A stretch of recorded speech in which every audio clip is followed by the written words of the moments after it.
Let's take a brief tour of the new Apollo GX front panel. 3 knobs control the most basic functions. The on-off knob on all GX receivers also controls audio volume on the GX60. The outer ring or large knob selects the primary functions, and the small knob scrolls through secondary selections available within each primary function. 7 hard keys perform dedicated functions: navigation, nearest waypoint, information, select, moving map display, direct to, and enter. Below the keypad is the data card slot. Refer to your user's manual to learn how to update your database. The exclusive Tomorrow Electroluminescent Screen displays in all viewing conditions the vast amount of information which the GX series receivers provide. We'll pay a lot more attention to the display shortly. The brightness of the display is automatically controlled by the brightness of the viewing environment as measured by this photocell. The soft key functions change with the mode you select. The current function for any soft key can be found on the display just above the key. In addition to the advanced GPS navigational features of the Apollo GX series receivers, the GX60 also adds exclusive advanced two-way communications functions to your cockpit capabilities. In the communications mode, a new section appears below the standard navigation data. This section lists the active and standby frequencies and 4 new soft key functions. Once the Apollo GX series receiver is properly installed in the aircraft, you are ready to use its powerful features. However, if you have a personal computer which meets minimum requirements and a Tomorrow simulator kit, including a connector cable and power supply, then you can practice using your GX series receiver anywhere. First, turn the unit on. Notice that the receiver automatically steps through a self-test series. This is part of your assurance that the unit is working properly before you leave the ground. All Apollo GX series receivers navigate from waypoint to waypoint, whether you are flying to airports, radio navigation aids, intersections, or locations which you define. They are all called waypoints. The most basic operation you will perform each time you use your GX series receiver is to select your waypoints, either from the internal database or from a file of waypoints you have created. First, we'll explore the database. There are 4 ways which you will use the most to access this wealth of information: the nearest hard key, the direct to hard key, the database soft key on the navigation screen, and the flight planning soft key. Perhaps the navigation feature most often used by pilots is selecting a route direct to a destination from wherever you happen to be. From the navigation home page, the direct to hard key immediately takes you to the Waypoint Database. You can now turn the small knob to determine what type of waypoint you want to select: an airport, a VHF omni-range station, a non-directional beacon, an intersection, or a waypoint that you have created in the user file. We'll select airport, and now turn the large knob to move the cursor to the first letter of the airport identifier, and use the small knob to dial in the first letter of the identifier. Large knob to move to the second position, small knob to select the second letter, large knob to third position, small knob to select the third letter, and so on. Once you have made your choice, simply press enter, and the Apollo GX receiver immediately switches to the navigation home page and displays the bearing and range to your chosen waypoint, along with the estimated time en route based on current ground speed. It's that simple. But say that you don't know the airport identifier. What then? Well, you may choose a waypoint by the name of the city or the facility. Turn the large knob until the cursor indicates the first letter on the city facility line. Let's enter Springfield, the most common town name in America. Remember, you can turn each knob in either direction. There it is, Springfield, Colorado. Wait a minute, we want Springfield, Illinois. The display tells us that this is a duplicate, that there are other Springfields. To scroll through them, there are 11 of them. Press the hard key marked Select. The entire name Springfield now flashes. With the small knob, you can scroll through all the Springfields in your database. Or you can scroll through all the cities in the database if you wish, simply by turning the small knob. We'll select Springfield, Illinois, and turn the large knob again until City flashes. Now rotate the small knob, and you will see the name of the facility, Capitol Airport. Now, if you wish more information about Springfield's Capitol Airport, press the Info hard key and use the small knob to scroll through 19 pages of data, including location, frequencies, fuel available, runway layout, surfaces and lighting, bearing and distance from present position, instrument approaches, and so on. To return to the database, simply press Info again. If you find yourself in the database with the entire airport identifier or facility or city still flashing, and you want to return to selecting one letter at a time, just press the Select hard key to return to a single letter cursor. Now let's access the database directly.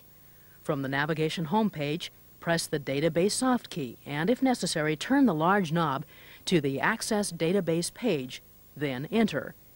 Now, in the same way, you can turn the large and small knobs to choose from thousands of waypoints in the database. An important safety feature of the GX series receiver is its ability to locate waypoints nearest to your position. Should you have to land quickly, you can locate the nearest 20 airports with the touch of the Nearest key, or by turning the large knob the 20 nearest VORs, or the 20 nearest NDBs, or the 20 nearest intersections, or the 20 nearest user-defined waypoints. Each waypoint can be examined in detail by pressing the Info hard key.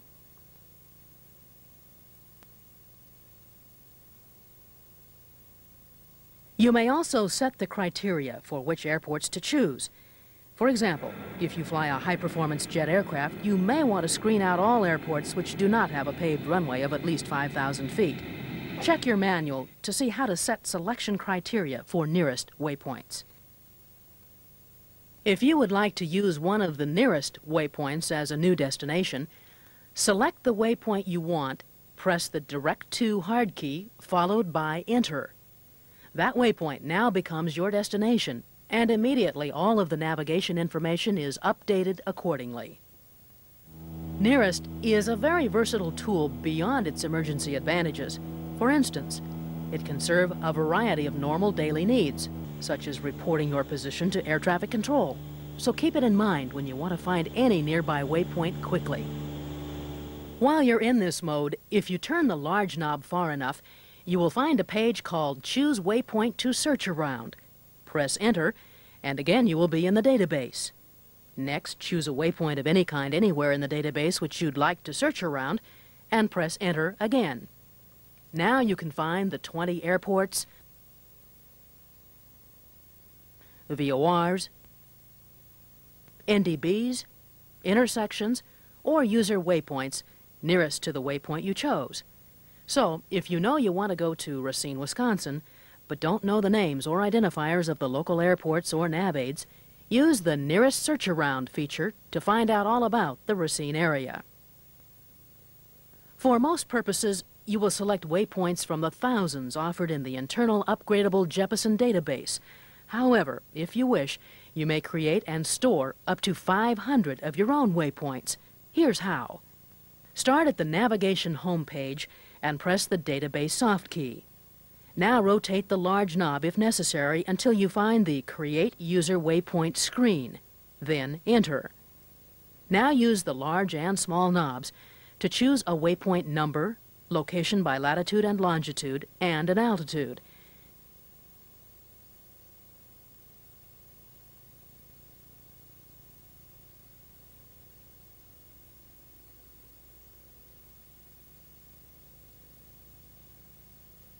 Enter stores it, ready for you to recall it from the internal database as if it were any other waypoint.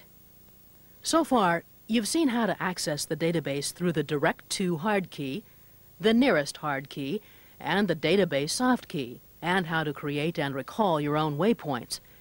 Perhaps this would be a good time to pause to play with the database, Look up some of your favorite destinations and get a feel for the vast amount and variety of information this database contains and how to find what you need consistently and quickly. Then try flying some of these basic features such as Direct To and Nearest until you feel comfortable with their use. When you're ready, we'll show you some tips on how to create and use flight plans.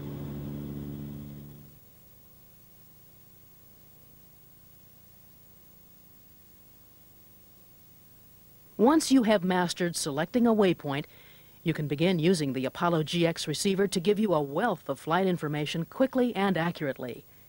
Your GX receiver will store up to 30 flight plans of up to 20 legs each. Press the Flight Plan soft key, then turn the large knob to create a new flight plan. Then press Select.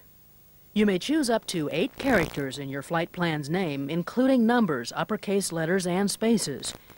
We'll name our flight plan from Salem to Troutdale as SLE space TTD. As a practical matter, when naming your flight plans, especially when you have more than one, it's easiest to use a name you recognize, such as your departure and destination airport identifiers. Now press Enter. The on-screen instruction tells you to turn the small knob to insert waypoints, and we'll do that. When you see the Insert question flashing, press Enter to go to the database. We'll select Salem, Oregon's McNary Field, SLE, as our first waypoint. When you have chosen your point of origin, press Enter again, and the first waypoint moves to the From position on the screen, and the Insert question moves automatically to the To position. Now select a second waypoint. We'll choose Hillsboro, Oregon, and press Enter.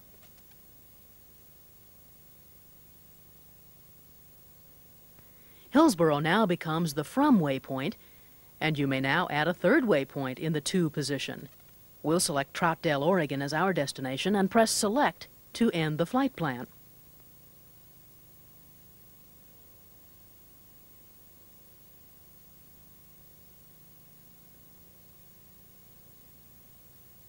To check your plans, turn the large knob to scroll through the flight plans filed alphabetically until you come to the one you've created. Here is our flight plan from Salem to Troutdale. Now use the small knob to scroll through each waypoint until you are satisfied that it is correct.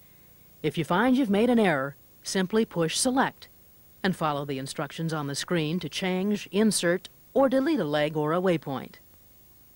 So far, we've used the database to explore waypoints, select waypoints, and assemble a string of waypoints into a flight plan. Good progress. Now, let's activate the plan and fly it. Press the Flight Plan soft key and turn the large knob to select your plan. Here it is. Now select the plan.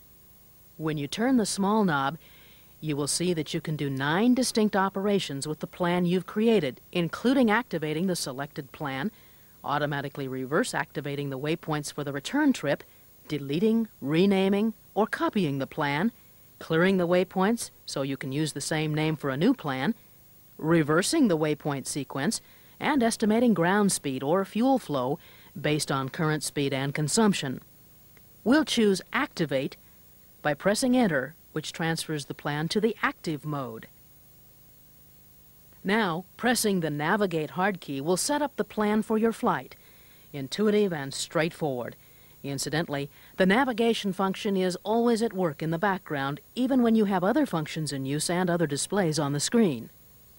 Selecting Navigate will always bring you to the nav home page, showing the destination waypoint identifier and type, estimated time en route from your present position based on current ground speed, course deviation, and the bearing and distance to the destination waypoint in your choice of nautical miles or kilometers.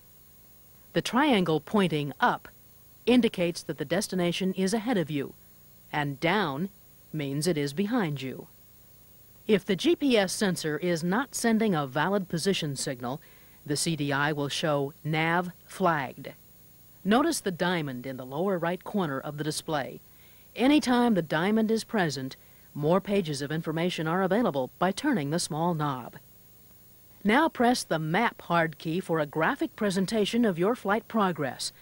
Alongside the moving map display are the main parameters of the flight. These parameters change automatically as the flight progresses. Turn the large knob if you prefer to see the map full screen with the parameters in the corners, or turn it again to gain access to the map setup menus. Turn the small knob to see 16 pages of setup features, which allow you to customize the display and warnings to suit your individual needs. Refer to your user's manual for a full discussion of the available options and how to set them. From the map display, the soft keys allow you to read messages from the receiver, such as your arrival at a waypoint, or your flight near restricted or special use airspace. You may also tailor the way you would like information displayed on the map. Each soft key offers 3 levels of information display. A fully lighted key means that all the information available is shown on the screen. Press the button for the second or outline level, and only the waypoint position is shown, but no identifying information. Press the button again, and no information at all is displayed. Press the button once more, and all the available information returns to the screen.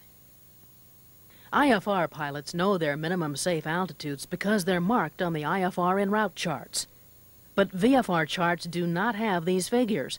Instead, sectional and world air charts have a maximum elevation figure in each section of the chart, rounded up to the nearest 100 feet plus 300 feet. These figures give the pilot flying at night or in marginal conditions an indication of terrain clearance altitudes and allow the flyer to pre-plan safe flying altitudes. Tomorrow has built certain calculations into your GX series receiver to help you navigate safely in the vicinity of terrain obstructions. From the navigation screen, turn the small knob 2 clicks left, counterclockwise if you prefer, and you will see your destination waypoint and the estimated time of arrival on the top line. Next, you will see an entry for minimum safe altitude. This is calculated as the maximum elevation figure for your position plus 1,000 feet if you are less than 3,000 feet above sea level, or plus 2,000 feet if you are more than 3,000 feet MSL. Altitude Assist can provide additional benefits to the VFR pilot. For instance, it is sometimes possible, especially on long trips without an autopilot, for the en route altitude to drift up or down without the pilot's knowledge. Tomorrow has built an altitude alert feature into the GX series receivers that is easy to use and important to VFR and IFR safety alike. To enter the Altitude Assist mode from the nav page, turn the large knob 2 clicks to the right. To set the local altimeter value, press Select. Then turn the small knob to the local setting you've obtained from ATIS, the FBO, or another source, then Enter. On the other hand, if you have an approved sensor installed, the barometric altitude will automatically be shown in the display. This value cannot be changed by the user. Now turn the small knob left 1 click to the Hold Altitude Buffer page and press Select. Set the desired hold altitude.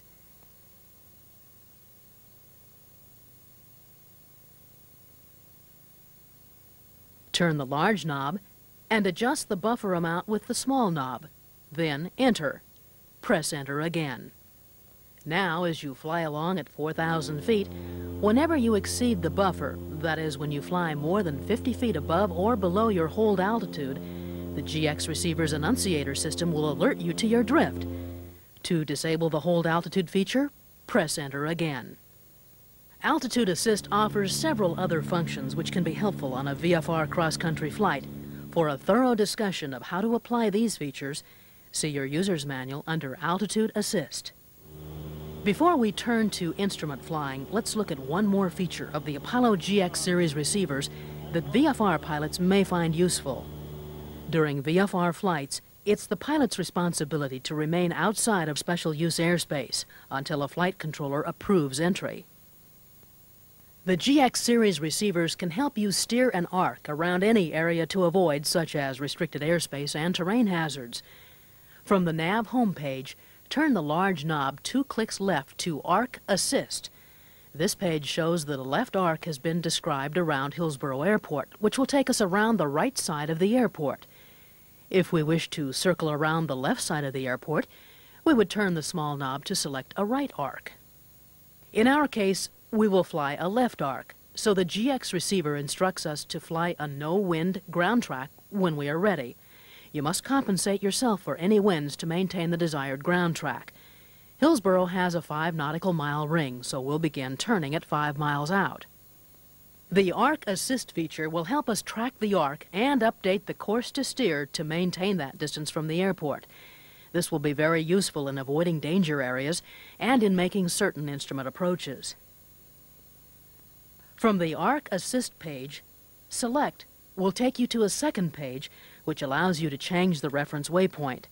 You may choose a VOR, an NDB, an intersection, an airport, or a user waypoint. Then use the large and small knobs to select which facility you wish to use. If you wish to return to Arc Assist without selecting a new waypoint, simply press Select again rather than Enter. This is a good place to refer to the manual for additional information on how to maximize the Apollo GX series receiver's amazing power and your preferences to your benefit.